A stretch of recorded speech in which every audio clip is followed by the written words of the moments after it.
한국인 이현우와 함께 하실 것 같으세요? 네, 그렇습니다. 기회가 주어진다면 제가 동행할 것입니다. 나리타 국제공항이 일순간 혼란에 휩싸였습니다. 보안 검색 절차를 밟는 단 5초의 짧은 순간에 무려 12억 원의 가치를 호가하는 귀중한 목걸이가 감쪽같이 사라졌습니다. 분실에 대한 책임은 고객님께 귀속됩니다. 공항 측은 냉정하게 등을 돌렸고 수백 명의 시선은 싸늘하기 그지없었습니다. 바로 그 순간 군중 속에서 한 한국인 청년이 단호하게 나섰습니다. 우리 가문을 구한 은인에게는 최상의 예우를 표해야 하며 범인들에게는 그에 상응하는 대가를 치르게 할 것입니다. 이 소식이 일본 전역에 퍼져나가자 일본 여성들의 반응은 가히 폭발적이었습니다.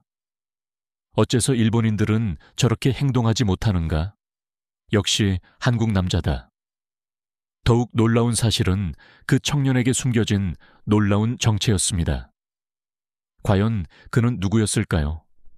지금 바로 그 진실이 공개됩니다. 저는 태어남과 동시에 모든 것을 갖춘 풍요로운 삶을 영위하고 있었습니다. 일본 최고 재벌가의 장녀로 태어나 도쿄 중심부에 위치한 펜트하우스에서 성장했습니다. 손만 뻗으면 원하는 모든 것이 완벽하게 준비되어 있는 환경이었죠. 도쿄대학교를 졸업하였고 회사 내부에서도 후계자로서 저의 역량과 실력을 공히 인정받고 있었습니다. 그러나 그날 나리타 공항에서 저는 뼈저리게 깨달았습니다. 세상에는 돈으로도 해결할 수 없는 훨씬 중요한 가치가 존재한다는 사실을 말입니다. 교토에서 거행될 할아버지의 추도식에 참석하기 위해 국내선 탑승을 준비하던 때였습니다. 제 목에는 할아버지께서 작년 26번째 생일 때 직접 건네주신 목걸이가 걸려 있었습니다. 그것은 단순한 장신구가 아니었습니다. 까르띠에가 오직 저만을 위해 특별 제작한 유일무이한 예술 작품이었으며 시장 가치로 환산하면 12억 원을 훨씬 초과하는 보석이었습니다. 하지만 제게 그 장신구가 귀중했던 연유는 그 값비싼 가치 때문이 아니었습니다. 그것은 할아버지께서 주신 돈으로는 환산할 수 없는 깊은 애정의 증표였습니다. 제가 재벌가의 일원이 아닌 그저 한 명의 손녀로서 받은 단 하나의 소중한 선물이었습니다. 5살에 어머니를 여인 저를 지극정성으로 보살펴 주신 분이 바로 할아버지셨습니다. 아버지는 사업으로 인해 항상 분주하셨고 저에게는 가혹할 만큼 엄격하셨습니다. 여성이라는 이유만으로 후계 서열에서 끊임없이 의심받았으며 다른 이들의 2배 이상의 노력을 쏟아부어야 겨우 인정을 받을 수 있었습니다. 하지만 할아버지께서만큼은 언제나 예외였습니다. 제가 처음 2발 자전거를 배울 때 뒤에서 굳건히 붙잡아 주셨던 분도 할아버지셨습니다. 입시에서 실패하여 서럽게 눈물을 흘릴 때 하루 종일 곁을 지켜주신 분도 할아버지였습니다. 제가 힘들고 지칠 때마다 언제나 저의 편이 되어주신 분도 바로 할아버지였습니다. 지난해 생일날 할아버지는 이 목걸이를 직접 제 목에 걸어주시면서 이렇게 말씀하셨습니다. 리나야, 세상이 너를 얕잡아 본다고 해도 결코 신경 쓰지 마라. 너는 이 보석처럼 찬란하게 빛나는 아이이니까. 할아버지는 언제든 네 뒤에서 너를 지켜주고 있단다. 그것이 할아버지와 보낸 마지막 생일이 될 줄은 감히 상상조차 하지 못했습니다. 나리타 공항은 오후 2시, 수많은 인파로 북적였습니다. 저는 비즈니스 라운지에서 나와 보안 검색 구역으로 발걸음을 옮겼습니다. 며칠 밤 제대로 잠을 이루지 못했기에 눈꺼풀이 붓고 피곤한 상태였습니다. 평소와 다름없이 짐과 휴대품들을 회색 플라스틱 용기에 담았습니다. 그 다음 목에 두르고 있던 목걸이를 조심스럽게 풀었습니다. 다이아몬드가 조명 아래에서 영롱하게 빛을 발하고 있었습니다. 저는 그 장신구를 용기 정중앙에 아주 세심하게 내려놓았습니다. 엑스레이 장치 속으로 용기가 미끄러져 들어갔습니다. 저는 금속 감지기를 지나갔습니다. 경보음 한 번 울리지 않고 무사히 통과했습니다. 그리고 반대편에서 나온 제 용기를 찾기 위해 팔을 뻗었습니다. 바로 그 찰나 가슴이 덜컥 내려앉았습니다. 용기에 목걸이가 보이지 않았습니다. 저는 눈을 휘둥그레 뜨고 용기를 재차 꼼꼼히 살폈습니다. 가방, 휴대전화, 손목시계, 허리띠, 모든 것이 제자리에 있었습니다. 그런데 목걸이만 흔적도 없이 사라졌습니다. 말도 안 돼. 손끝이 파르르 떨려왔습니다. 바닥을 훑어봤습니다. 혹시나 떨어뜨린 건 아닐까 싶어서였습니다. 주변을 둘러봤습니다. 컨베이어 벨트 밑도 살펴보았습니다. 이웃한 용기도 샅샅이 뒤졌습니다. 어디에도 없었습니다. 흔적조차 찾을 수 없었습니다.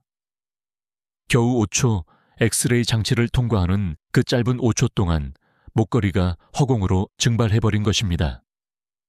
저기요. 저는 허둥지둥 가장 가까이에 있는 검색 직원에게 뛰어갔습니다. 제 목걸이가 사라졌어요. 방금 용기에 담았는데 없어졌다고요. 제 음성은 가늘게 떨렸습니다. 검색 직원은 성가시다는 듯한 표정으로 저를 한번 훑어보았습니다. 중년 남성이었는데 아무런 감정 없는 얼굴로 양어깨를 들썩였습니다. 제가 목격한 바는 없습니다만.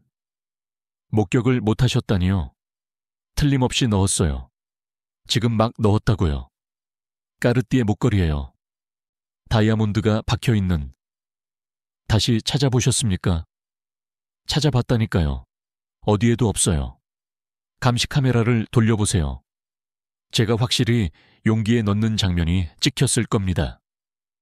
하지만 그는 고개만 좌우로 흔들 뿐이었습니다. 전혀 관심 없다는 기색이 역력했습니다.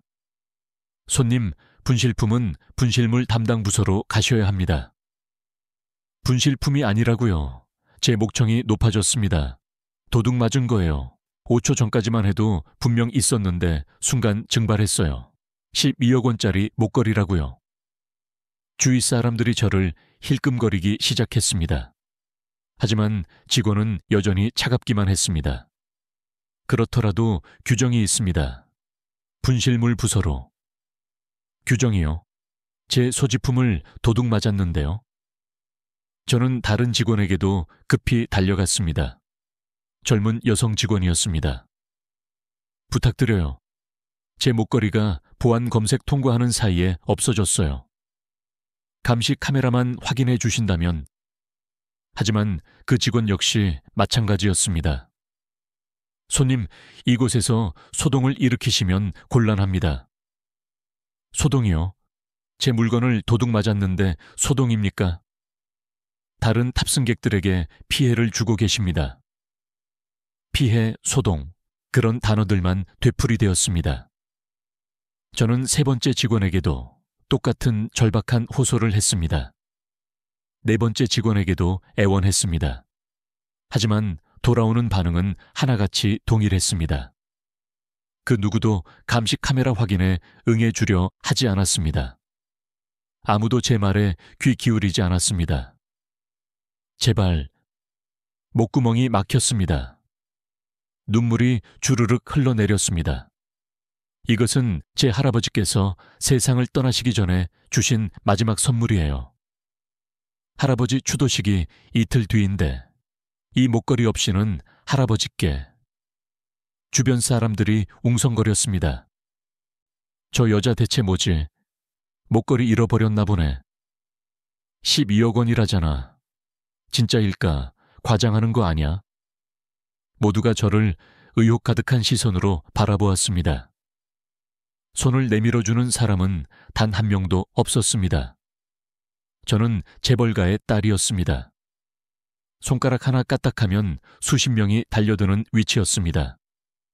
하지만 바로 지금 이 공항 안에서는 저는 완벽하게 무기력했습니다. 그 누구도 저의 하소연을 믿어주지 않았습니다. 그 누구도 구원의 손길을 뻗지 않았습니다. 저의 재산도 신분도 전혀 쓸모가 없었습니다. 도와주세요. 저는 5번째 직원 앞에서 거의 무릎 꿇을 지경이었습니다. 감시 카메라만 확인해 주세요. 5분만 살펴봐 주시면 제가 분명히 넣는 모습이 나올 겁니다. 제발. 하지만 그 직원도 거부의 몸짓을 보냈습니다. 규정상 불가능한 사안입니다. 무슨 규정이에요? 절도 사건인데 왜 확인을 거부하시는 거예요? 상급자에게 말씀드리세요. 저는 권한이 없습니다. 권한 부재, 규정 준수, 절차 이행. 그런 변명들만 반복되었습니다. 저는 그 자리에 주저앉고만 싶었습니다. 할아버지의 마지막 선물. 할아버지께서 제 목에 손수 걸어주시며 언제나 내 뒤에 있단다 라고 속삭이셨던 바로 그 목걸이였습니다. 5초 만에 자취를 감춘 것입니다. 12억 원이라는 금액은 중요하지 않았습니다. 그것은 돈으로 환산할 수 없는 깊은 의미였습니다. 할아버지의 애정이었습니다. 제 존재의 의미였습니다. 이제는 영영 볼 수 없게 된 할아버지와의 마지막 연결고리였습니다. 할아버지, 낮게 중얼거렸습니다. 눈물이 멈추지 않았습니다. 죄송해요, 할아버지. 제가 지켜내지 못했어요. 주위 사람들의 수군거림이 점점 커졌습니다. 누군가 비웃는 소리도 섞여 들렸습니다. 저는 완벽하게 고립당했습니다. 이 드넓은 공항에서 수백 명의 인파 속에서 저는 철저히 홀로였습니다. 바로 그 순간이었습니다. 누군가 제 곁으로 다가오는 굳건한 발자국 소리가 들렸습니다. 저는 고개를 들어 올렸습니다. 거기에는 한 청년이 서 있었습니다. 30살 언저리로 보이는 한국인 남성이었습니다. 그는 저를 보며 조용하면서도 확고한 어조로 물었습니다. 무슨 일이십니까? 저는 떨리는 목소리로 상황을 설명했습니다. 제 목걸이가 보안 검색대를 통과하면서 사라졌어요. 5초 전에 분명히 트레이에 넣었는데 없어졌어요. 직원들에게 감시 카메라 확인을 요청했는데 아무도 도와주지 않아요. 그 남자는 말없이 제 이야기를 끝까지 경청해 주었습니다. 고개를 끄덕이더니 보안 직원들이 서 있는 쪽으로 걸어갔습니다. 실례하겠습니다. 그의 말투는 공손했지만 단호했습니다. 보안 직원들은 그를 귀찮다는 듯 쳐다보았습니다. 이 여성분이 목걸이를 잃어버렸다고 합니다. 보안 검색대를 지나는 동안 사라졌다고 하는데 혹시 감시 카메라 확인이 가능할까요? 보안 직원은 콧방귀를 뀌었습니다. 손님, 이미 말씀드렸지만 분실물은 분실물 담당 부서로. 남자가 조용히 말을 끊었습니다. 도난입니다. 5초 전에 분명히 트레이에 있었던 물건이 감시 카메라를 통과하는 사이에 사라졌습니다. 확인하시면 됩니다. 그건 확인하는데 4분이면 충분합니다. 이 여성분은 12억 원 상당의 목걸이를 잃어버렸습니다. 공항 측에서 확인을 거부할 이유가 있습니까? 그의 논리는 명확했습니다. 반박할 여지가 전혀 없었습니다. 보안 직원은 난처한 표정을 지었습니다.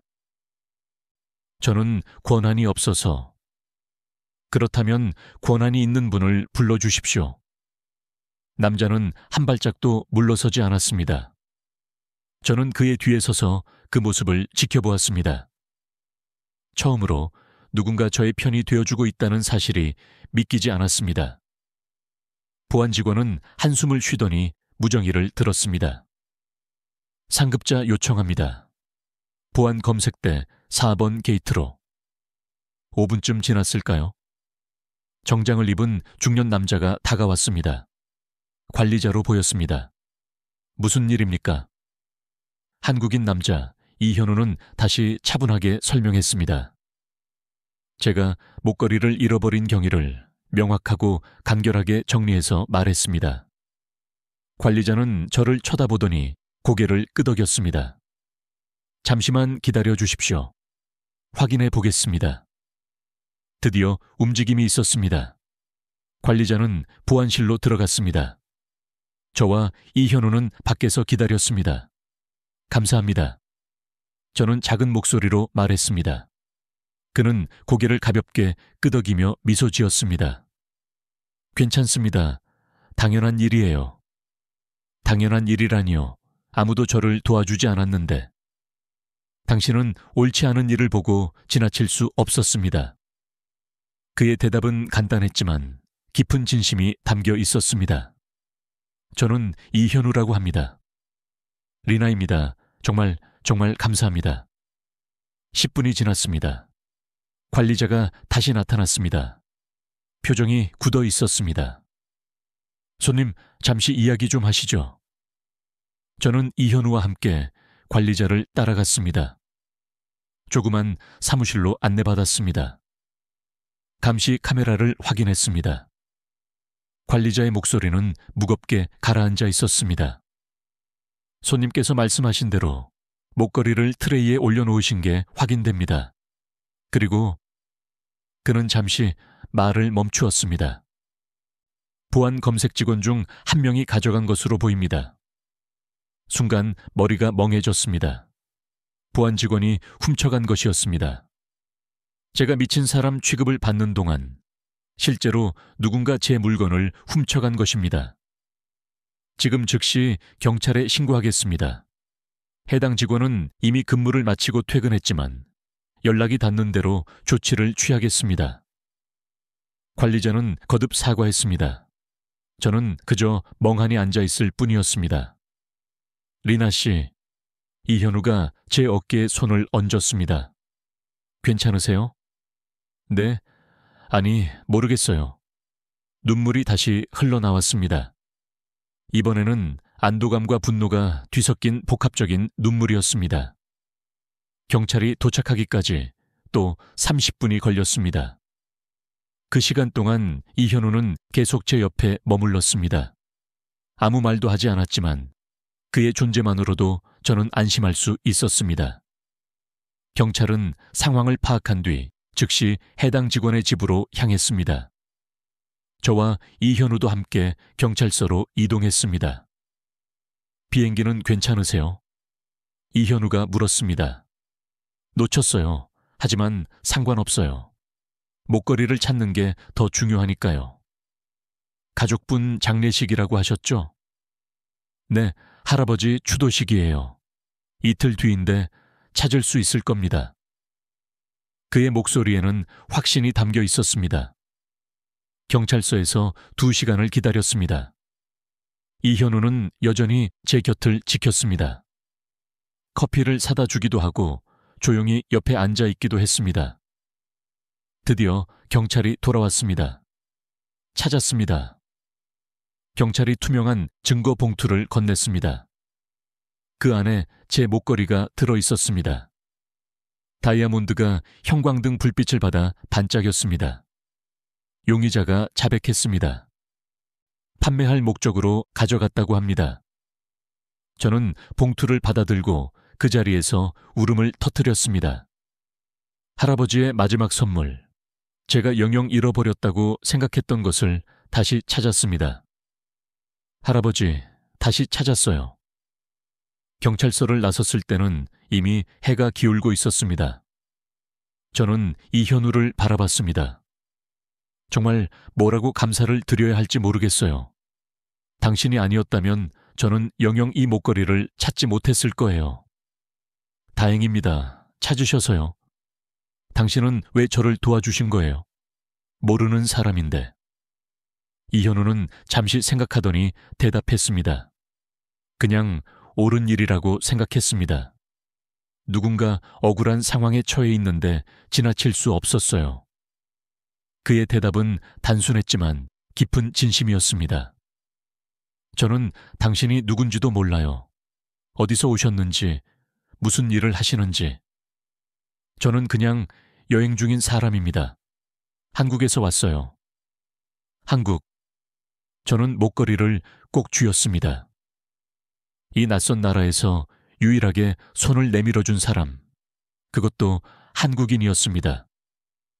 저녁 식사라도 대접하고 싶어요. 제대로 된 감사를 전하고 싶어요. 이현우는 조금 망설였습니다. 괜찮습니다. 당연한 일을 했을 뿐이에요. 아니에요.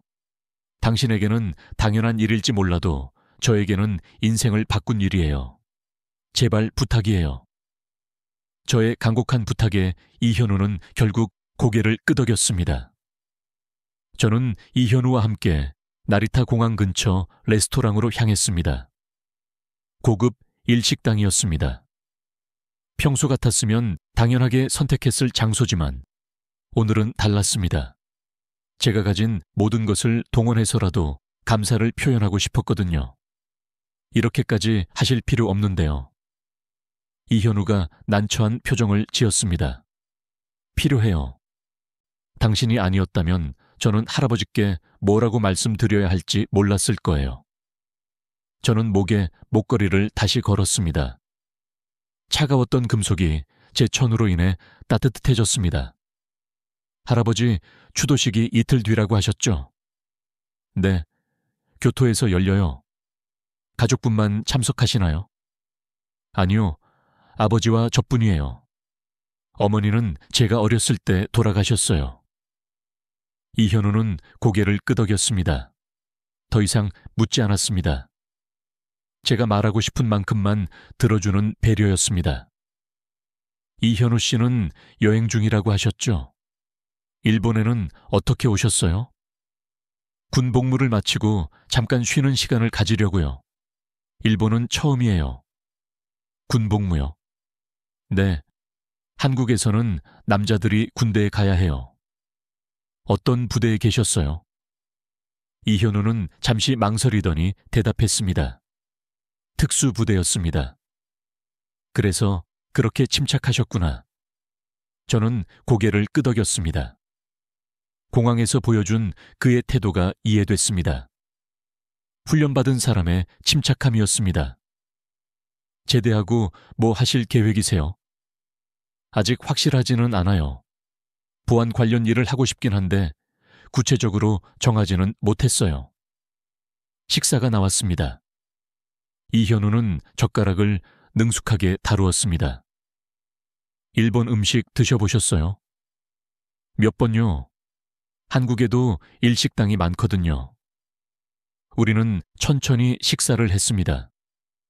처음에는 어색했지만 점점 대화가 자연스러워졌습니다. 이현우는 말이 많지 않았지만 제 이야기를 잘 들어주었습니다. 리나 씨는 무슨 일을 하세요? 가족 사업을 돕고 있어요. 무역회사예요. 저는 제가 재벌가 딸이라는 사실을 굳이 밝히지 않았습니다. 그냥 평범하게 대화하고 싶었거든요. 힘들지 않으세요? 가끔요. 특히 여자라는 이유로 과소평가받을 때는 힘들어요. 하지만 오늘 리나 씨를 보니까 굉장히 강한 분 같았어요. 강해요? 네, 그 상황에서 포기하지 않고 계속 도움을 요청하셨잖아요. 쉽지 않은 일이에요. 그의 말에 저는 조금 놀랐습니다. 저는 제가 약했다고 생각했거든요. 하지만 이현우는 다르게 보았습니다. 식사가 끝날 무렵 저는 용기를 내서 물었습니다. 이현우 씨, 내일 시간 있으세요? 내일요? 제가 도쿄를 안내해 드리고 싶어요. 처음 오셨다고 하셨잖아요. 이현우는 조금 망설였습니다. 괜찮습니다. 이미 충분히 저를 위해서가 아니에요. 저는 솔직하게 말했습니다. 제가 하고 싶어서예요. 오늘 당신 덕분에 할아버지의 선물을 되찾았어요. 그리고 처음으로 진짜 도움을 받았어요. 신분이나 돈 때문이 아니라 그냥 사람 대 사람으로요. 저는 그게 너무 고마워요. 이현우는 제 눈을 바라보았습니다. 그리고 천천히 고개를 끄덕였습니다. 알겠습니다. 내일 뵙죠. 저는 미소를 지었습니다. 오늘 하루 동안 처음 짓는 진짜 미소였습니다. 레스토랑을 나와 택시를 잡았습니다. 이현우에게 호텔까지 태워다 주겠다고 했지만 그는 정중히 거절했습니다. 걸어서 갈 수 있어요. 가까워요. 그럼 내일 10시에 시부야역에서 만날까요? 좋습니다. 이현우는 가볍게 고개를 숙이고 걸어갔습니다. 저는 그의 뒷모습을 한참 바라보았습니다. 택시 안에서 저는 목걸이를 만지작거렸습니다. 할아버지의 선물. 오늘 잃어버렸다가 다시 찾은 이 목걸이는 이제 새로운 의미를 갖게 되었습니다. 이현우라는 사람을 만나게 해준 연결고리였습니다. 호텔로 돌아와 아버지께 전화를 걸었습니다. 리나야, 무슨 일이니? 아버지, 오늘 공항에서 목걸이를 잃어버렸어요. 뭐? 아버지의 목소리가 높아졌습니다. 하지만 다시 찾았어요. 한 한국인 남자가 도와줘서요. 저는 오늘 있었던 일을 처음부터 끝까지 설명했습니다. 아버지는 말없이 듣고 계셨습니다. 그 사람 이름이 뭐라고? 이현우요. 내일 그 사람을 만난다고? 네. 제가 도쿄를 안내해 주기로 했어요. 아버지는 한참을 침묵하시다가 말씀하셨습니다. 조심해라. 하지만 네 판단을 믿는다. 감사해요, 아버지. 전화를 끊고 침대에 누웠습니다. 오늘 하루가 꿈만 같았습니다. 아침에는 절망에 빠져 있었는데 저녁에는 새로운 사람을 만났습니다. 이현우. 제게 손을 내밀어준 유일한 사람. 저는 내일이 기다려졌습니다.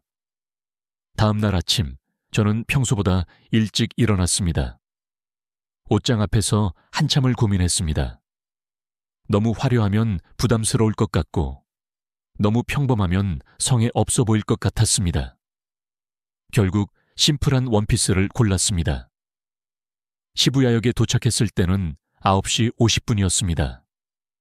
10분 일찍 나온 것입니다. 하지만 이현우는 이미 와 있었습니다. 일찍 오셨네요. 약속 시간보다 조금 일찍 도착했어요. 그는 어제와 다른 옷을 입고 있었습니다. 검은색 티셔츠에 청바지. 단순하지만 잘 어울렸습니다. 어디부터 갈까요? 이현우 씨가 가고 싶은 곳 있으세요? 저는 잘 모르는데요. 리나 씨가 추천해 주세요.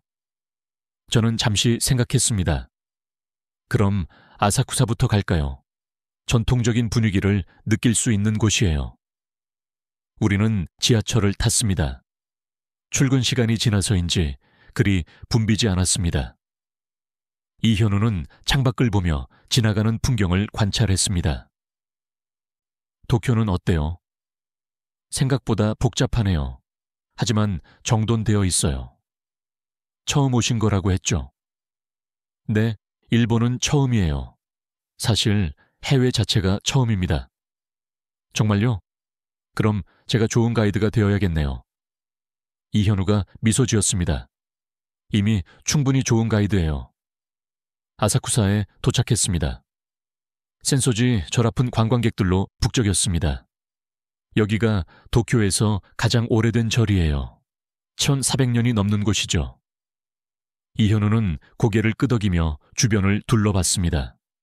그는 조용히 관찰하는 타입이었습니다. 많은 질문을 하지 않았지만 모든 것을 주의 깊게 봤습니다. 한국에도 이런 오래된 절이 많아요? 제가 물었습니다. 네, 있어요. 불국사나 해인사 같은 곳들이요. 언젠가 기회가 되면 보여드리고 싶네요. 그러면 좋겠어요. 우리는 나카미세 거리를 걸었습니다. 양쪽으로 기념품 가게들이 즐비했습니다. 배고프지 않으세요? 조금요. 그럼 여기서 먹거리를 사볼까요? 저는 이현우에게 인형 모양의 빵, 인규야키를 사줬습니다. 팥소가 들어간 작은 빵이었습니다. 맛있네요. 팥이 달콤해요. 그죠? 제가 어렸을 때 할아버지랑 자주 왔었어요. 할아버지께서 이걸 좋아하셨거든요. 할아버지와 좋은 추억이 많으시겠어요. 이현우가 조용히 말했습니다. 네, 정말 많아요. 할아버지는 저를 있는 그대로 사랑해 주신 유일한 분이었어요. 유일한 분이요? 저는 잠시 말을 멈추었습니다. 이야기하기 쉽지 않은 부분이었습니다. 아버지는 저를 사랑하시지만 동시에 후계자로서 저를 평가하세요. 완벽하길 바라시죠. 재벌가 딸이라는 게 때론 무거워요.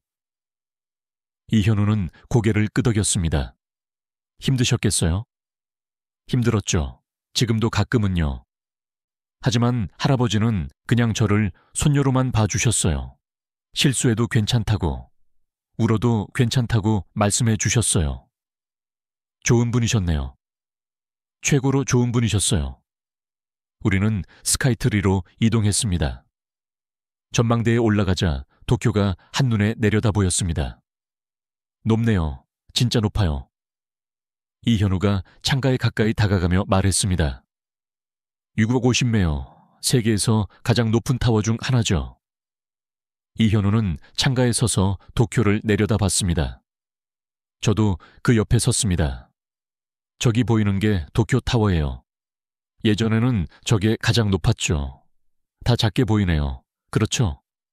여기서 보면 모든 게 작아 보여요. 우리는 잠시 말없이 풍경을 바라보았습니다. 리나 씨. 네. 어제는 정말 힘드셨죠? 공항에서요. 갑작스러운 질문에 저는 잠시 멈칫했습니다. 네. 사실 정말 무서웠어요. 아무도 제 말을 믿어주지 않았을 때요. 제가 가진 모든 게 아무 소용없다는 걸 느꼈어요. 하지만 포기하지 않으셨잖아요. 포기할 수 없었어요. 그게 할아버지의 마지막 선물이었으니까요. 이현우는 저를 바라봤습니다. 리나 씨는 강한 사람이에요. 왜 그렇게 생각하세요? 어제 봤잖아요. 힘든 상황에서도 계속 싸우셨어요. 누군가를 탓하지도 않고 해결책을 찾으려고 하셨어요. 저는 고개를 저었습니다. 저는 강하지 않아요. 그냥 다급했을 뿐이에요. 다급함과 강함은 다르지 않아요. 중요한 순간에 행동할 수 있는 게 강함이에요. 그의 말이 제 가슴에 와 닿았습니다. 아무도 저를 그렇게 평가해 준 적이 없었거든요. 점심 식사는 우에노 근처 작은 라멘집에서 했습니다. 유명한 곳은 아니었지만 제가 좋아하는 곳이었습니다. 여기 라멘이 정말 맛있어요. 숨은 맛집이에요. 기대되네요. 라멘이 나왔을 때 이현우의 눈이 커졌습니다. 양이 엄청나네요. 일본 라멘은 원래 양이 많아요. 다 드실 수 있겠어요? 군대 있을 때 이것보다 더 많이 먹었어요. 우리는 조용히 식사를 했습니다. 이현우는 국물까지 다 마셨습니다. 정말 맛있었어요. 국물이 진하고 면도 쫄깃하고. 그죠? 여기 사장님이 30년 동안 같은 레시피로 만드신대요. 역시 장인 정신이네요. 식사 후 우리는 우에노 공원을 산책했습니다. 날씨가 좋았습니다. 바람이 시원하게 불었습니다. 이현우 씨, 네. 군대에서는 어땠어요? 힘들지 않으셨어요? 이현우는 잠시 생각하더니 대답했습니다. 힘들었죠. 특히 처음 6개월은 정말 힘들었어요. 새벽 5시에 일어나서 구보하고 훈련하고 몸도 마음도 힘들었어요. 그런데 왜 특수부대에 지원하셨어요? 도전하고 싶었어요. 제 한계를 시험해보고 싶었죠. 그리고 그는 잠시 말을 멈췄습니다. 제 아버지께서 사업에 실패하셨을 때예요. 저는 무력감을 느꼈어요. 아무것도 도와드릴 수 없었거든요. 그래서 최소한 제 자신만큼은 강하게 만들고 싶었어요. 그래서 특수부대를요. 네, 거기서 많은 걸 배웠어요. 인내, 책임감, 그리고 중요한 순간에 행동하는 법. 그래서 어제 저를 도와주신 거예요. 이현우는 고개를 끄덕였습니다. 부분적으로는 그렇죠. 하지만 그건 훈련 때문만은 아니에요. 그럼 뭐예요? 그냥 옳은 일이라고 생각했어요. 누군가 도움이 필요한데 외면할 수 없었어요. 저는 그의 얼굴을 보았습니다. 진심이었습니다. 이 사람은 정말 순수한 마음으로 저를 도와준 것이었습니다. 오후에는 하라주쿠로 갔습니다. 젊은이들로 붐비는 거리였습니다. 여기는 패션의 거리예요. 젊은 사람들이 많이 와요. 독특한 스타일도 많이 볼 수 있어요. 확실히 분위기가 다르네요. 아사쿠사랑은 완전히 다른 세계 같아요. 그게 도쿄의 매력이에요. 전통과 현대가 공존하는 곳이죠. 우리는 다케시타 거리를 걸었습니다. 이현우는 신기한 듯 주변을 둘러봤습니다. 저 사람 머리 색깔 좀 보세요. 분홍색이에요. 이현우가 놀란 듯 말했습니다. 여기서는 흔한 일이에요. 자유롭게 자신을 표현하는 거죠. 한국도 요즘은 많이 자유로워졌지만 여기만큼은 아니에요. 크레이프회 먹어볼래요? 크레이프요? 여기 유명해요. 줄 서서 먹는 곳이에요. 저는 이현우에게 딸기 크레이프를 사줬습니다. 그는 조심스럽게 한 입 베어 물었습니다. 달콤하네요. 그리고 과일이 신선해요. 맛있죠? 우리는 크레이프를 먹으며 걸었습니다. 자연스럽게 손이 가까워졌습니다. 해가 기울기 시작했습니다. 저는 마지막 장소로 시부야 스크램블 교차로로 갔습니다. 여기가 세계에서 가장 붐비는 교차로예요. 한 번에 1000명이 넘는 사람들이 건너가요. 신호가 바뀌자 사람들이 사방에서 쏟아져 나왔습니다. 이현우는 그 광경을 신기하게 바라보았습니다. 정말 대단하네요. 저렇게 많은 사람이 한꺼번에 움직이는데도 질서정연해요. 처음 보면 다들 놀라요. 저도 처음 봤을 때 놀랐어요. 우리는 카페에 들어가 창가 자리에 앉았습니다. 교차로가 한눈에 보이는 자리였습니다. 오늘 정말 감사했어요. 덕분에 도쿄를 제대로 볼 수 있었어요. 이현우가 말했습니다. 제가 감사하죠. 어제 당신이 도와주지 않았다면. 그 이야기는 이제 그만해요. 저는 그냥 당연한 일을 했을 뿐이에요. 하지만 저에게는 당연하지 않았어요. 저는 진심을 담아 말했습니다. 제 인생에서 누군가 그렇게 무조건적으로 도와준 적이 없었어요. 대가를 바라지 않고 그냥 도와준 사람이요. 모두 뭔가를 원했어요. 제 집안과의 연줄이든 돈이든 뭔가를요. 이현우는 잠시 침묵했습니다. 저는 리나 씨한테 아무것도 바라지 않아요. 그냥 리나 씨가 행복했으면 좋겠어요. 제 가슴이 두근거렸습니다. 당신도 좋은 사람이에요. 정말 좋은 사람. 우리는 서로를 바라보았습니다. 그 순간 뭔가 달라지는 것을 느꼈습니다. 처음 만났을 때와는 다른 감정이었습니다. 더 깊고 더 따뜻한 무언가였습니다. 커피를 마시며 우리는 더 많은 이야기를 나누었습니다. 이현우는 자신의 가족 이야기를 해줬습니다. 여동생의 꿈이 의사라는 것, 아버지가 다시 일어서려고 노력하고 계신다는 것, 어머니가 힘들어도 항상 웃으신다는 것. 저도 제 이야기를 했습니다. 어렸을 때 어머니를 잃은 슬픔, 아버지의 기대에 부응하려고 노력하는 것, 때로는 그게 너무 버겁다는 것, 가끔은 그냥 평범한 사람이고 싶어요. 재벌가 딸이 아니라 그냥 리나로 살고 싶어요. 지금 이 순간 리나 씨는 그냥 리나예요. 이현우가 말했습니다. 제게는 재벌가 딸이 아니라 그냥 리나 씨예요. 그 말에 눈물이 날 뻔했습니다. 이현우 씨는 언제까지 일본에 계세요? 아직 확실하지 않아요. 일주일 정도 더 있을 것 같아요. 그럼 내일도 시간 있으세요? 이현우는 조금 놀란 표정을 지었습니다. 내일요? 네. 제가 할아버지 추도식 전에 교토에 가야 해요. 같이 가실래요? 하지만 그건 가족 행사잖아요. 당신도 이제 제게는 특별한 사람이에요. 제 고백에 이현우는 말을 잃었습니다. 그는 창밖을 바라보다가 다시 저를 봤습니다. 정말요? 제가 가도 될까요? 가주세요. 할아버지께도 인사드리고 싶어요. 저를 도와준 분이라고요. 이현우는 천천히 고개를 끄덕였습니다. 알겠습니다. 함께 가겠습니다. 카페를 나와 역까지 걸어갔습니다. 이제 헤어져야 할 시간이었습니다. 오늘 정말 즐거웠어요. 저도요, 정말 행복한 하루였어요. 내일 아침 8시에 도쿄역에서 만날까요? 이현우는 잠시 고민하더니 고개를 끄덕였습니다.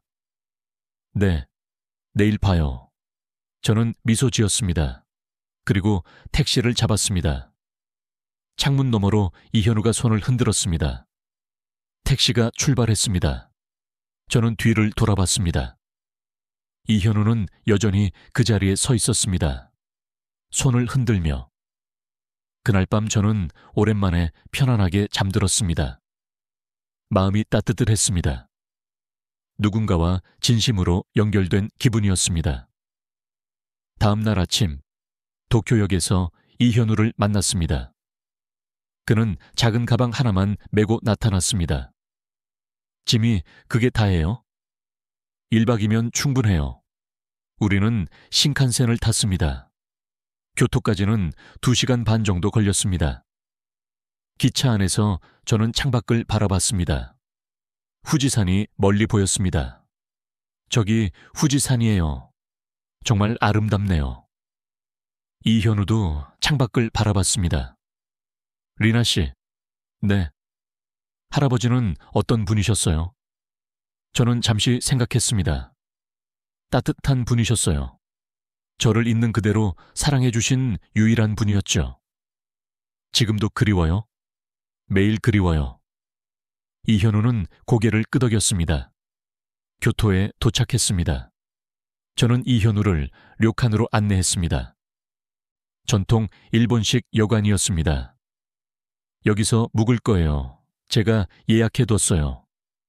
이렇게까지 하실 필요 없는데요. 하고 싶어서 하는 거예요. 방에 짐을 풀고 우리는 교토 시내를 돌아다녔습니다. 기온 거리를 걸었고 금각사 킹카쿠지를 방문했습니다. 금각사의 황금빛 건물이 연못에 반사되어 아름다웠습니다. 정말 멋지네요. 교토는 일본의 옛 수도였어요. 1000년이 넘는 역사를 가진 도시죠. 저녁에는 가모가와 강변을 산책했습니다. 강물이 조용히 흘렀고 석양이 수면을 붉게 물들였습니다. 리나 씨, 이현우가 걸음을 멈췄습니다. 네, 제가 할 말이 있어요. 그의 표정이 진지했습니다. 저는 긴장했습니다. 저는 이틀 동안 리나 씨와 함께 있으면서 많은 생각을 했어요. 무슨 생각이요? 리나 씨는 정말 좋은 사람이에요.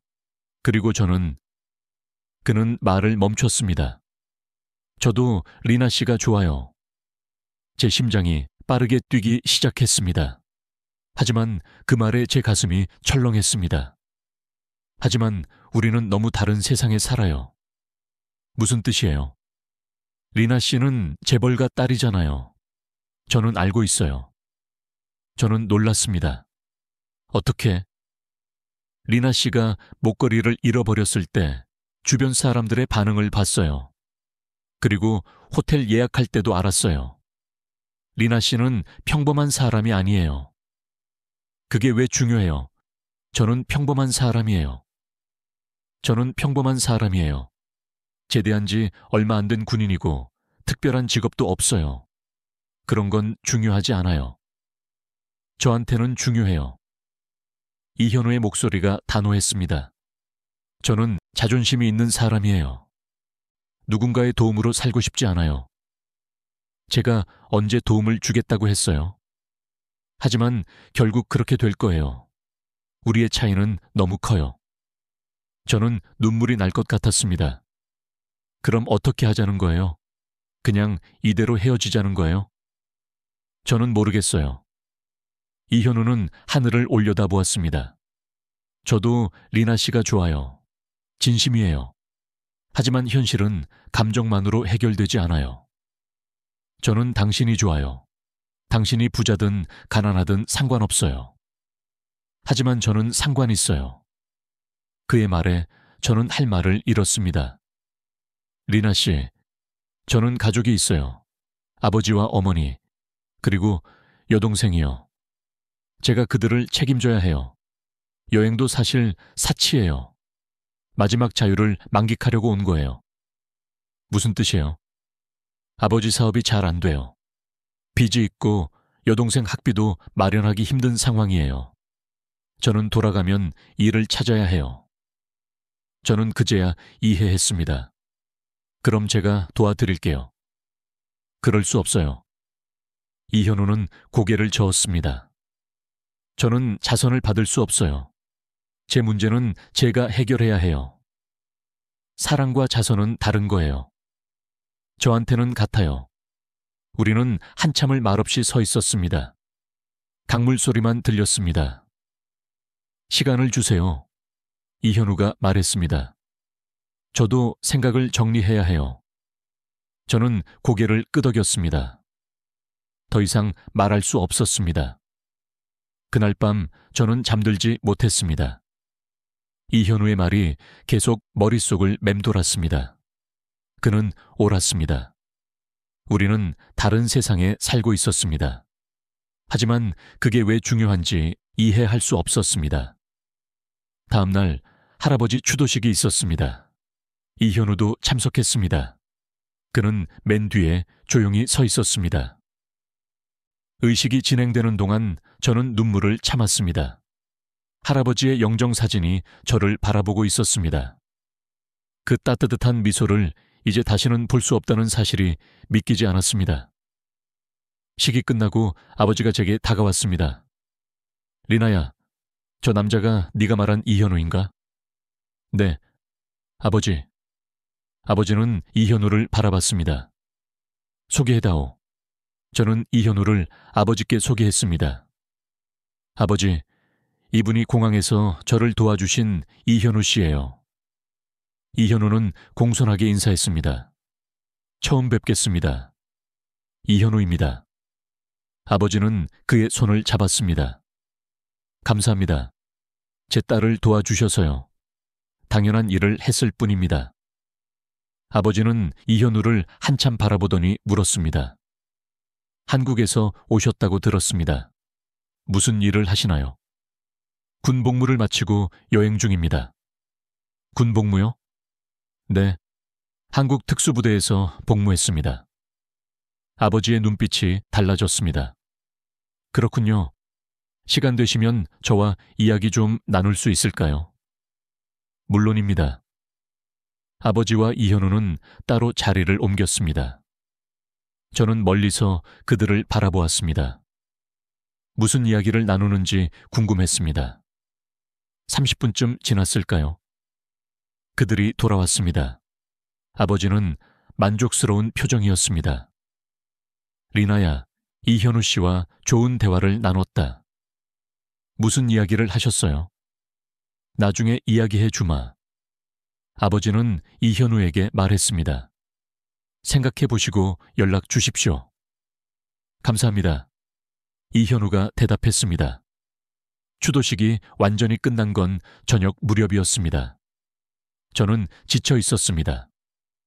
이현우가 제 옆으로 왔습니다. 괜찮으세요? 네, 힘들지만 괜찮아요. 오늘 수고하셨어요. 이현우 씨, 아버지랑 무슨 이야기 하셨어요? 이현우는 잠시 망설이더니 대답했습니다. 일자리 제안을 받았어요. 일자리요? 네, 아버님 회사 보안 책임자 자리요. 저는 놀랐습니다. 그게 무슨... 하지만 저는 아직 대답하지 않았어요. 왜요? 생각할 시간이 필요해요. 이현우의 표정이 복잡했습니다. 리나 씨, 저는 자선을 받고 싶지 않다고 했잖아요. 이건 자선이 아니에요. 정당한 일자리예요. 하지만 리나 씨 때문에 생긴 기회잖아요. 그게 왜 나빠요? 인연이 기회를 만드는 거예요. 이현우는 고개를 저었습니다. 저는 확신이 없어요. 이게 맞는 건지. 저는 확신해요. 당신은 능력 있는 사람이에요. 하지만 뭐예요? 제 목소리가 높아졌습니다. 자존심이 그렇게 중요해요. 우리가 함께할 기회가 생겼는데 자존심 때문에 포기하는 거예요? 이현우는 아무 말도 하지 않았습니다. 이현우 씨, 저는 당신이 좋아요. 진심이에요. 처음 만난 지 며칠밖에 안 됐지만 제 마음은 확실해요. 저도 리나 씨가 좋아요. 그럼 왜 이렇게 복잡하게 생각해요? 인생이 그렇게 단순하지 않아요. 이현우의 목소리가 낮았습니다. 저는 가족이 있어요.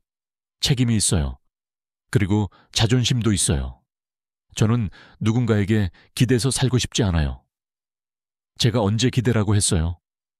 결국 그렇게 될 거예요. 저는 답답했습니다. 당신은 겁쟁이에요. 뭐라고요? 사랑이 무서워서 도망치는 겁쟁이에요. 제 말에 이현우의 표정이 굳었습니다. 리나 씨, 그건 공정하지 않아요. 공정하지 않은 건 당신이에요. 저는 진심을 다했는데 당신은 자존심만 생각하잖아요. 우리는 서로를 노려봤습니다. 처음으로 싸우는 기분이었습니다. 저는 호텔로 돌아가겠습니다. 이현우가 말했습니다. 내일 아침 도쿄로 돌아갈게요. 혼자요? 네. 그는 돌아서서 걸어갔습니다. 저는 그의 뒷모습을 바라보았습니다. 눈물이 흘러내렸습니다. 그날 밤 저는 아버지를 찾아갔습니다. 아버지, 이현우 씨한테 무슨 제안을 하신 거예요? 아버지는 한숨을 쉬었습니다. 보안 책임자 자리를 제안했다. 그의 경력을 봤을 때 충분히 자격이 있어.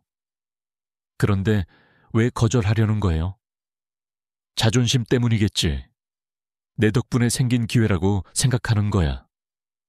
그럼 어떻게 해야 해요? 아버지는 저를 바라봤습니다. 리나야, 사랑은 때로 기다림이 필요하단다. 그에게 시간을 줘라. 하지만 그가 떠나면 어떡해요? 진짜 인연이라면 다시 만나게 돼 있어. 저는 울었습니다. 아버지가 저를 안아주었습니다. 다음 날 아침 저는 이현우에게 전화를 걸었습니다. 하지만 받지 않았습니다. 호텔에 가봤지만 이미 체크아웃한 상태였습니다. 그는 떠났습니다. 저는 도쿄로 돌아왔습니다. 집에 혼자 있으니 더 외로웠습니다. 계속 전화를 걸었지만 이현우는 받지 않았습니다. 일주일이 지났습니다. 저는 일에 집중하려고 노력했습니다. 하지만 자꾸 이현우 생각이 났습니다. 어느 날 아버지가 저를 부르셨습니다. 리나야, 내가 이현우 씨에게 다시 연락을 했다. 정말요? 그에게 다시 한번 제안을 했어. 이번에는 조금 다르게. 어떻게요? 그의 가족을 도와주겠다고 했어. 하지만 자선이 아니라 그가 일한 대가로 말이야. 그가 뭐라고 했어요? 생각해 보겠다고 했어. 제 심장이 빨리 뛰었습니다. 언제 답을 준대요?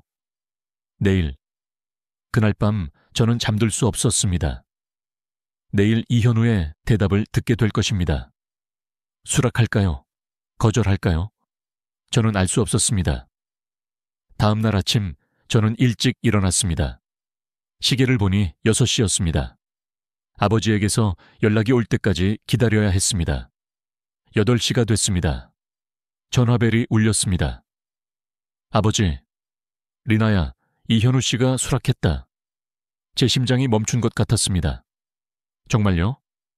응, 오늘 오후에 만나기로 했어. 제가 가도 돼요? 물론이지. 저는 서둘러 준비했습니다. 가장 좋은 옷을 골랐습니다. 화장도 신경 써서 했습니다. 회사 회의실에서 만나기로 했습니다. 아버지와 저는 먼저 도착했습니다. 긴장하지 마라. 아버지가 말했습니다. 네. 하지만 제 손은 떨리고 있었습니다. 문이 열렸습니다. 이현우가 들어왔습니다. 그는 정장을 입고 있었습니다. 처음 보는 모습이었습니다. 오셨군요. 아버지가 인사했습니다. 감사합니다. 이현우가 대답했습니다. 그는 저를 쳐다봤습니다. 저도 그를 바라보았습니다. 앉으시죠. 아버지가 말했습니다. 계약서가 준비되어 있었습니다. 아버지가 설명하기 시작했습니다. 보안 책임자 자리입니다. 연봉은 이 정도고 복지는 이렇습니다. 그리고 이현우 씨 가족에 대한 지원도 포함돼 있습니다. 이현우는 조용히 듣고 있었습니다. 가족 지원이라고 하셨는데요. 네, 아버님 사업자금 지원과 여동생 학비 지원입니다. 이건 자선이 아닙니다. 아버지가 단호하게 말했습니다. 이건 이현우 씨가 우리 회사를 위해 일하는 대가입니다. 정당한 보상이에요. 이현우는 계약서를 다시 보았습니다. 시간을 좀 주실 수 있을까요? 물론입니다. 아버지가 일어섰습니다. 리나야, 너는 여기 남아 있어라. 아버지는 나갔습니다. 저와 이현우만 남았습니다. 이현우 씨, 리나 씨, 우리는 동시에 말했습니다. 먼저 하세요. 제가 말했습니다. 저는 죄송해요. 이현우가 말했습니다. 왜요? 교토에서 그렇게 떠난 거예요. 리나 씨를 아프게 했어요. 저도 심했어요. 겁쟁이라고 한 거예요. 아니에요. 맞는 말이었어요. 이현우가 고개를 들었습니다. 저는 겁쟁이였어요. 사랑이 무서웠어요. 그래서 도망쳤죠. 하지만 지금 여기 왔잖아요. 네, 일주일 동안 많이 생각했어요. 이현우가 말을 이었습니다. 처음엔 자존심 때문에 거절하려고 했어요. 하지만 계속 리나 씨 생각이 났어요. 그리고 깨달았어요. 제가 진짜 무서워하는 건 자선이 아니라 실패라는 걸요. 실패요? 네, 리나 씨를 행복하게 해주지 못할까봐 무서웠어요. 저는 아무것도 가진 게 없잖아요. 당신은 가진 게 많아요. 저는 그의 손을 잡았습니다. 정직함, 용기, 진심. 그게 전부예요. 하지만 현실은 우리가 만들어가는 거예요. 이현우는 제 손을 꽉 잡았습니다. 리나 씨, 저는 이 일을 받아들이기로 했어요. 하지만 이건 리나 씨 때문이 아니에요. 그럼 왜요? 제 능력을 증명하고 싶어서요. 그리고 리나 씨 옆에 당당히 서고 싶어서요. 제 눈에서 눈물이 흘렀습니다. 바보, 당신은 이미 충분히 당당해요. 아직이에요. 하지만 노력할게요. 우리는 서로를 껴안았습니다. 아버지가 다시 들어왔습니다. 결정하셨습니까? 네, 수락하겠습니다. 이현우가 대답했습니다. 계약서에 서명이 이루어졌습니다. 이현우는 정식으로 우리 회사의 보안 책임자가 되었습니다. 환영합니다. 아버지가 악수를 청했습니다. 열심히 하겠습니다. 사무실을 나와 저와 이현우는 복도를 걸었습니다. 이제 어떻게 할 거예요? 제가 물었습니다. 일단 한국에 돌아가서 가족들에게 알려야죠. 그리고 이사 준비를 해야 해요. 언제 다시 와요? 한 달 뒤쯤요. 한 달이나요?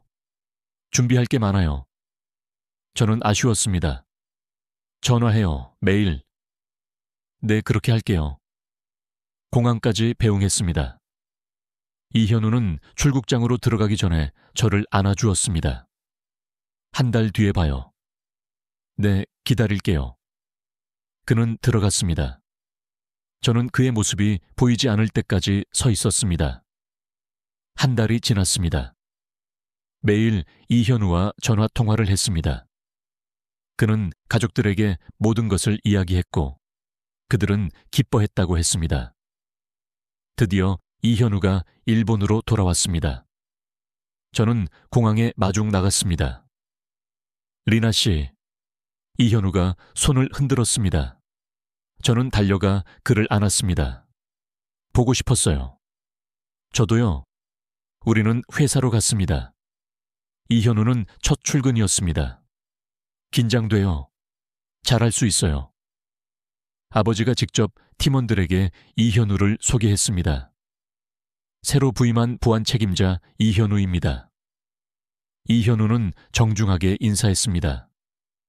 팀원들도 환영했습니다. 첫 주는 바빴습니다.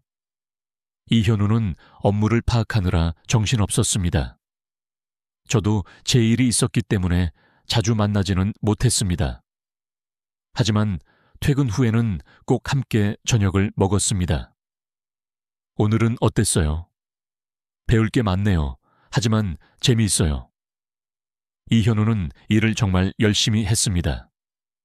반년 후 첫 프로젝트를 완성했습니다.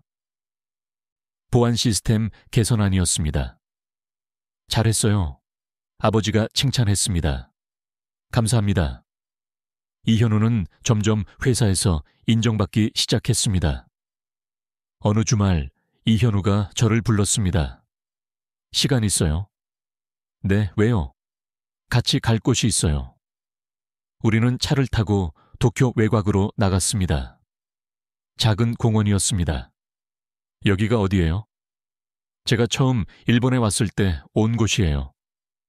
우리는 벤치에 앉았습니다. 리나 씨. 네. 이현우가 저를 바라봤습니다. 이제 말할 수 있을 것 같아요. 뭘요? 처음에는 자신이 없었어요. 리나 씨 옆에 설 자격이 있는지요. 하지만 지난 2달 동안 열심히 일했어요. 그리고 이제 조금 자신감이 생겼어요. 무슨 말을 하려는 거예요? 이현우가 무릎을 꿇었습니다. 작은 상자를 꺼냈습니다. 리나, 저와 결혼해 주시겠어요? 제 심장이 멈춘 것 같았습니다. 정말요? 정말이에요? 네, 진심이에요. 눈물이 쏟아졌습니다. 네, 결혼할래요. 이현우는 반지를 제 손가락에 끼워줬습니다. 화려하지는 않았지만 진심이 담긴 반지였습니다. 우리는 서로를 껴안았습니다. 사랑해요, 리나. 저도 사랑해요. 그날 저녁 아버지께 소식을 전했습니다. 아버지, 이현우 씨가 프로포즈 했어요. 아버지는 미소 지었습니다. 잘 됐구나. 좋은 선택이야. 축복해 주실 거죠? 물론이지. 그는 좋은 사람이야. 결혼 준비가 시작됐습니다. 바쁜 시간이었지만 행복했습니다.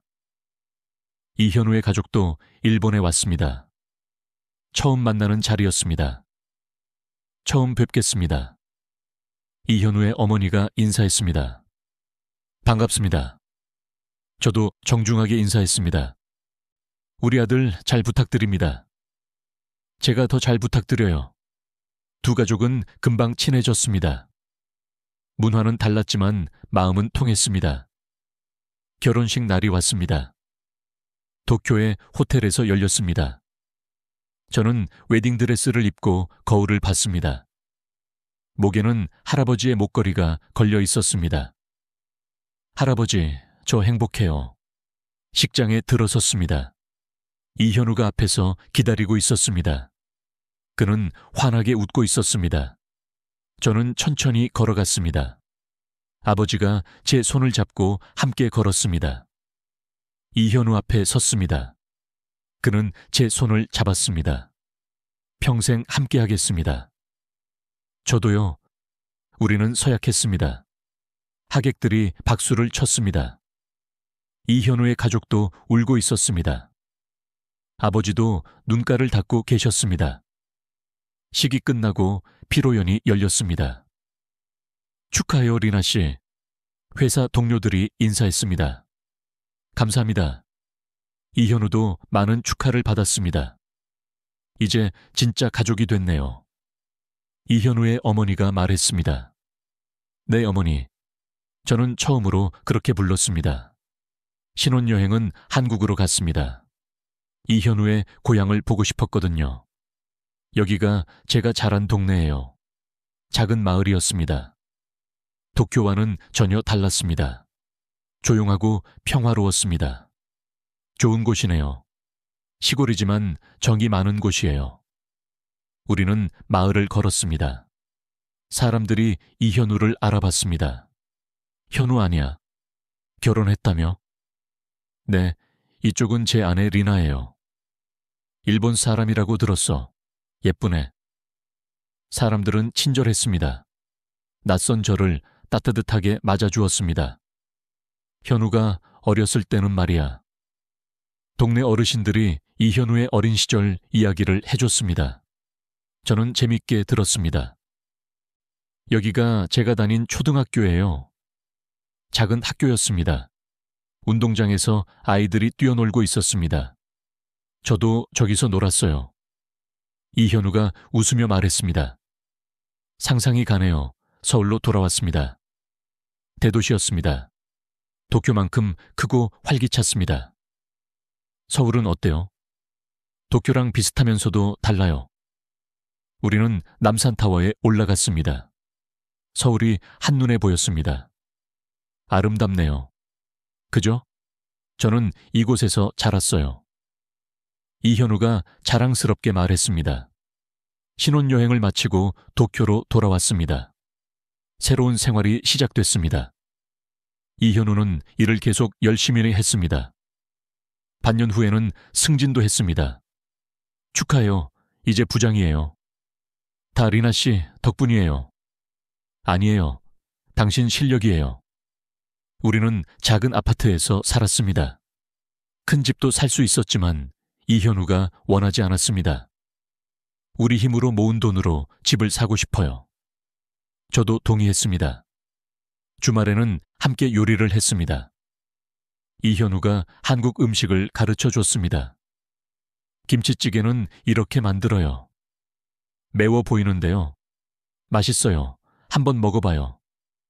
정말 맛있었습니다. 매웠지만 중독성이 있었습니다. 1년이 지났습니다. 이현우의 가족이 도쿄에 놀러 왔습니다. 오빠 잘 지내?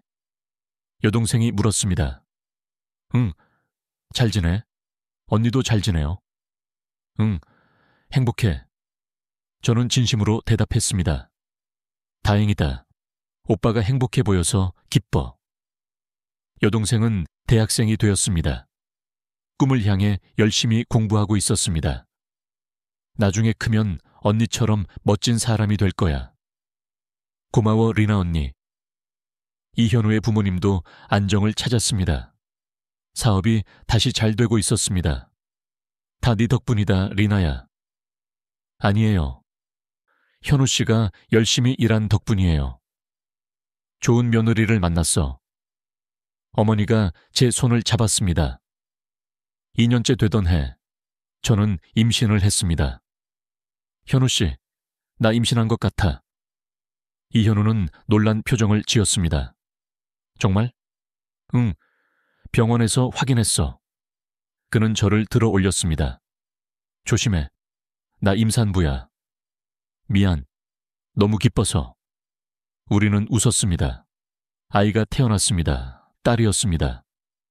이름을 뭐라고 지을까요? 하나는 어때요? 일본식 이름으로. 좋아요. 하나. 하나는 건강하게 자랐습니다. 엄마. 하나가 처음으로 말을 했을 때 저는 울었습니다.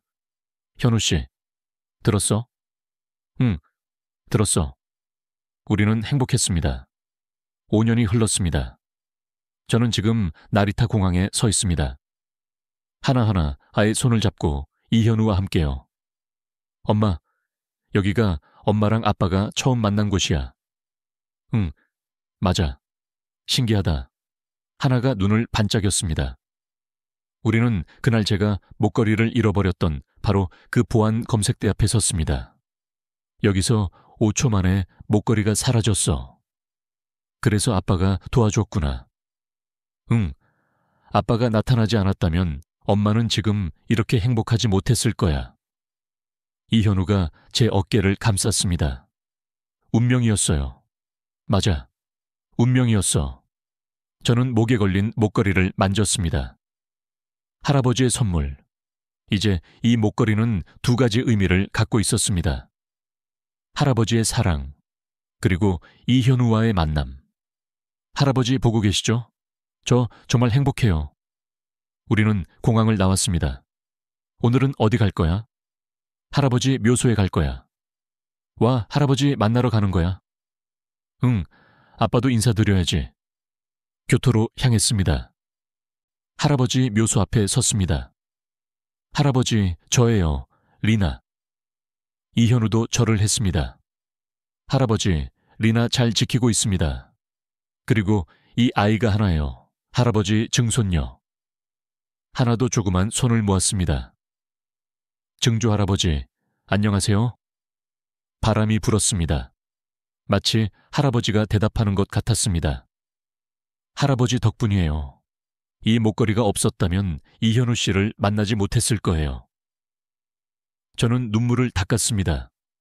처음에는 불행이라고 생각했어요. 목걸이를 잃어버린 것이요. 하지만 지금 생각하면 그게 제 인생 최고의 행운이었습니다. 이현우가 제 손을 잡았습니다. 그 5초가 우리 인생을 바꿨어요. 맞아요. 5초의 악몽이 평생의 축복이 됐어요. 우리는 묘소를 나왔습니다. 하나가 뛰어다녔습니다. 엄마, 아빠, 나 배고파. 그래, 밥 먹으러 가자. 우리는 손을 잡고 걸었습니다. 가족이 함께. 저는 돌아보았습니다. 지난 5년을 생각했습니다. 나리타 공항에서 목걸이를 잃어버렸던 그날, 이현우를 만났던 그 순간, 모든 것이 바뀌었습니다. 리나 씨. 응, 행복해요? 당연하지. 너무 행복해. 저도요. 세상에는 돈으로 살 수 없는 것들이 있습니다. 진실한 사랑, 따뜻한 가족, 그리고 운명적인 만남. 저는 그 모든 것을 가졌습니다. 5초. 그 짧은 시간이 제 인생을 완전히 바꿔놓았습니다. 만약 그날 목걸이를 잃어버리지 않았다면, 만약 이현우가 나타나지 않았다면, 저는 지금의 행복을 모르고 살았을 것입니다. 때로는 인생의 가장 어두운 순간이 가장 밝은 미래로 가는 문이 됩니다. 그 문 앞에서 용기를 내어 손을 내밀어준 사람이 있다면 그것이 바로 운명입니다. 저는 그 운명을 만났습니다. 그리고 그 운명과 함께 평생을 살아갈 것입니다. 엄마, 나 라면 먹고 싶어. 알았어. 라면 먹으러 가자. 우리 가족은 웃으며 걸어갔습니다. 밝은 미래를 향해서. 지금까지 5초 만에 인생이 바뀐 리나와 이현우의 감동적인 이야기, 어떻게 감상하셨나요? 나리타 공항 보안 검색대에서 시작된 이 소중한 인연이 평생의 사랑으로 이어졌습니다. 때로는 불행처럼 보이는 순간이 가장 큰 축복의 시작이 될 수 있습니다. 이 감동적인 이야기가 여러분의 마음에도 희망을 전해줄 수 있도록 이 영상을 좋아요 눌러주시고 주변 분들과 공유해 주세요. 여러분의 생각을 댓글로 남겨주시면 저희에게 큰 힘이 됩니다. 더 많은 사람들에게 용기와 희망을 전할 수 있도록 말이죠. 구독과 알림 설정도 잊지 마세요. 다음에도 더 좋은 이야기로 찾아뵙겠습니다. 감사합니다.